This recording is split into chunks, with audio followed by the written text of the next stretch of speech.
Assalamualaikum warahmatullahi wabarakatuh. Perkenalkan, nama saya Nabela Ajania Sulaiman. Saya mahasiswa Universitas Pancasakti Kampus D di Bekasi. Saya di sini akan memberikan materi komunikasi dalam organisasi untuk memenuhi nilai UTS saya dalam mata kuliah komunikasi dan negosiasi. Sebelum kita mempelajari lebih jauh dari komunikasi dalam organisasi, ada baiknya kita tahu dulu pengertian dari komunikasi organisasi dan komunikasi organisasi itu sendiri. Komunikasi adalah perekat yang memungkinkan kelompok masyarakat tersebut secara bersama-sama melakukan fungsinya dengan baik. Sedangkan organisasi adalah sekelompok masyarakat yang saling bekerja sama untuk mencapai suatu tujuan tertentu.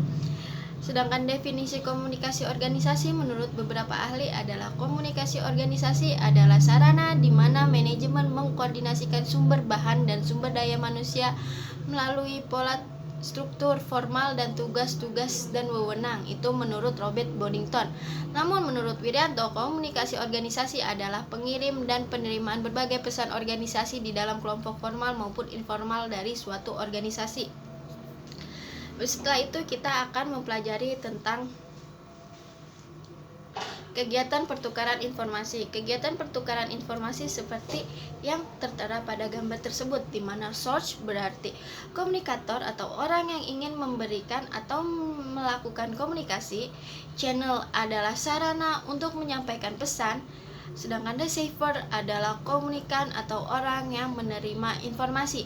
Dari gambar tersebut dapat kita simpulkan bahwa source, komunikator, mengirim pesan melalui sarana untuk menyampaikan pesan atau channel. Pesan tersebut akhirnya sampai ke receiver dan itu bisa dilakukan sebaliknya. Lalu fungsi komunikasi informasi adalah komunikasi memungkinkan orang-orang untuk saling bertukar informasi, sedangkan komunikasi membantu menghubungkan sekelompok anggota dalam organisasi yang terpisah dari anggota lainnya.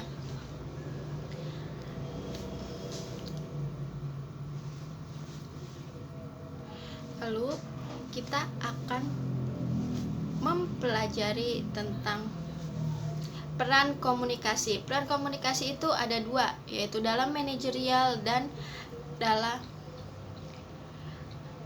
dalam organisasi itu sendiri.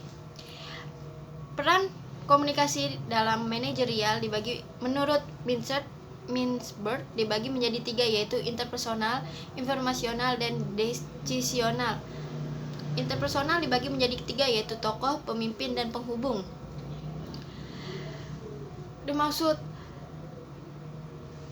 tokoh atau figurehead adalah manajer mewakili organisasi untuk kegiatan-kegiatan di luar organisasi, sedangkan pemimpin adalah manajer mengkoordinasikan, mengendalikan, memotivasi, dan mendukung bawahan-bawahannya, sedangkan penghubung adalah manajer menghubungkan personal-personal di semua tingkatan manajemen. Lalu informasional juga dibagi menjadi tiga, yaitu ada pemantau, penyebar luas informasi, dan penyambung lidah. Peran dari manajer sebagai pusat syaraf organisasi untuk menerima informasi yang paling mutakhir dan sebagai penyebar informasi keseluruhan personal di organisasi. Peran informasi lainnya adalah manajer sebagai juru bicara untuk menjawab pertanyaan-pertanyaan tentang informasi yang dimilikinya. Lalu decisional dibagi menjadi 4, yaitu wiraswatawan, pencari solusi, pengalokasi sumber daya, dan penegosiator. Maksudnya adalah peran yang dilakukan oleh manajer adalah sebagai entrepreneur, sebagai orang yang menangani gangguan, sebagai orang yang mengalokasikan sumber-sumber daya organisasi, dan sebagai negosiator jika terjadi konflik di dalam organisasi. Sedangkan ini adalah peran komunikasi dalam organisasi. Ada 7, yaitu menetapkan tujuan, membuat dan melaksanakan keputusan, mengukur prestasi kerja, merekrut dan mengembangkan staf, pelayanan pelanggan, negosiasi dengan pemasok, dan membuat produk. Saya di sini akan menjelaskan satu persatu dalam peran tersebut. Menetapkan tujuan dimaksud adalah kebanyakan organisasi mempunyai berbagai macam tujuan, baik yang bersifat formal maupun non-formal. Dalam menetapkan berbagai macam tujuan organisasi tersebut, sangat diperlukan pertukaran informasi dan komunikasi antar unit yang ada dalam organisasi tersebut. Lalu membuat dan melaksanakan keputusan adalah untuk membuat keputusan-keputusan yang mendukung tujuan organisasi. Mereka harus mengumpulkan fakta-fakta agar dapat melakukan penilaian terhadap berbagai pilihan atau alternatif yang ada dengan cara membaca, bertanya kepada orang lain, dan sebagainya.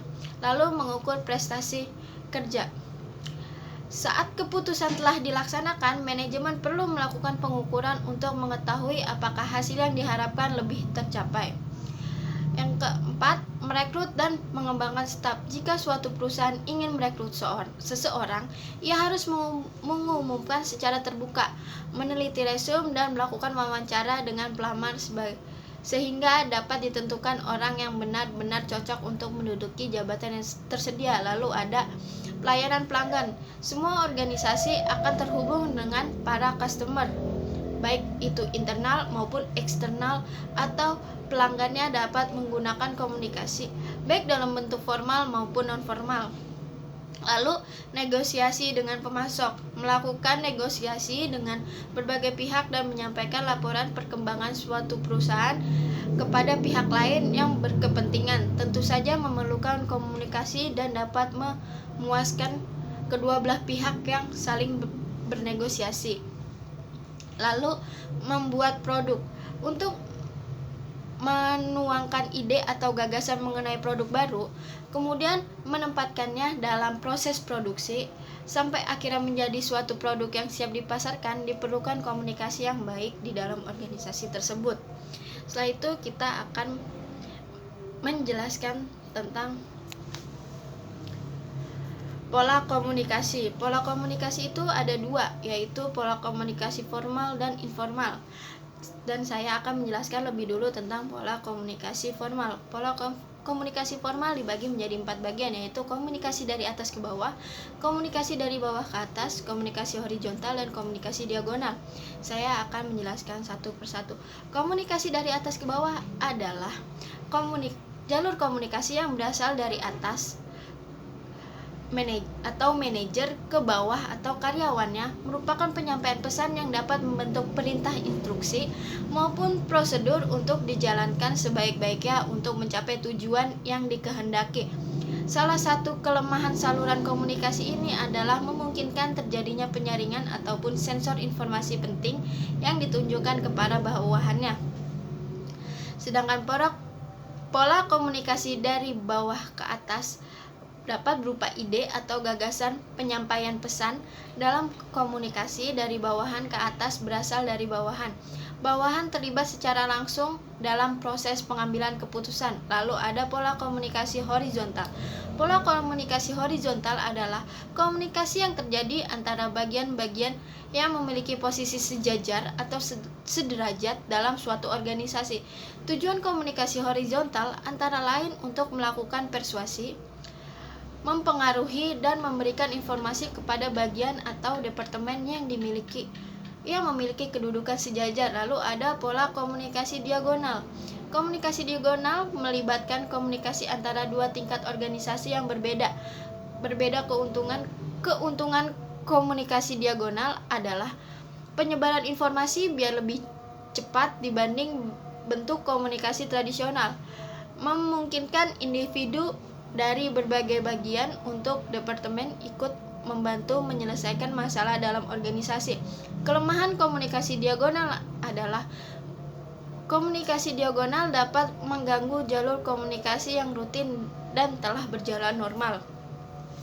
Lalu komunikasi informal. Komunikasi informal cenderung fleksibel dan tidak ketat sebagaimana komunikasi yang terjadi di saat jam istirahat dan komunikasi yang kita lakukan kepada teman kita.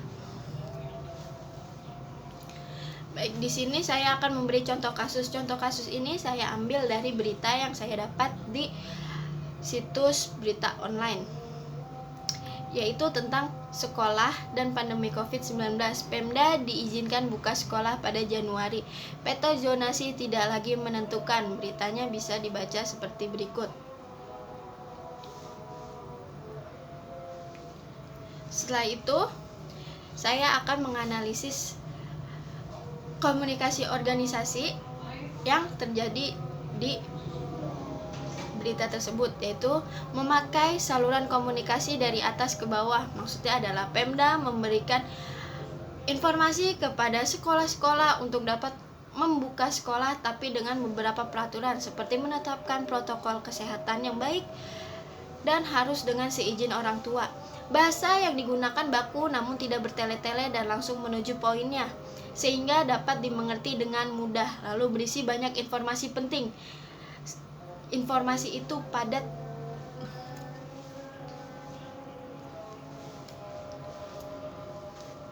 Di sini saya akan menjelaskan tentang cara menghindari kesalahpahaman komunikasi dalam organisasi. Yaitu yang pertama, tidak keluar konteks. Komunikasi organisasi harus memiliki tujuan yang jelas sehingga membuat proses tersebut tidak keluar konteks.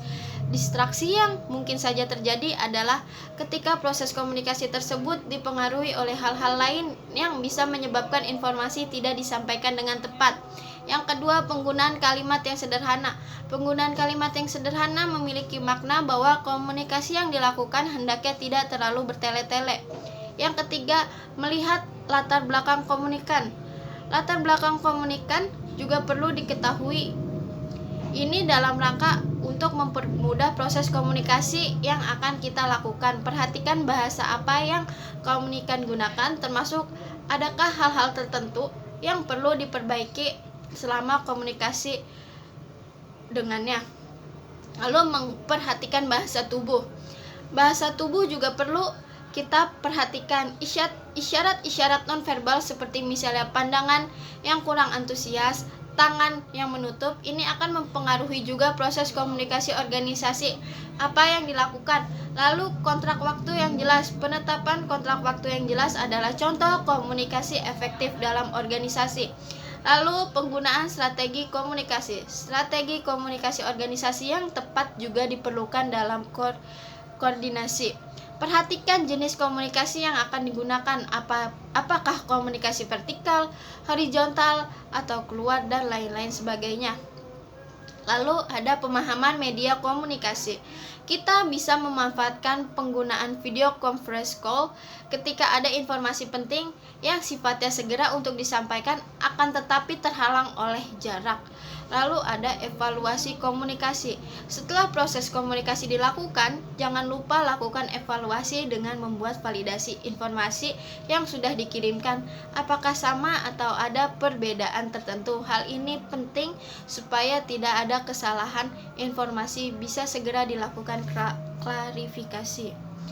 Demikian presentasi dari saya, kurang lebihnya mohon maaf. Wassalamualaikum warahmatullahi wabarakatuh.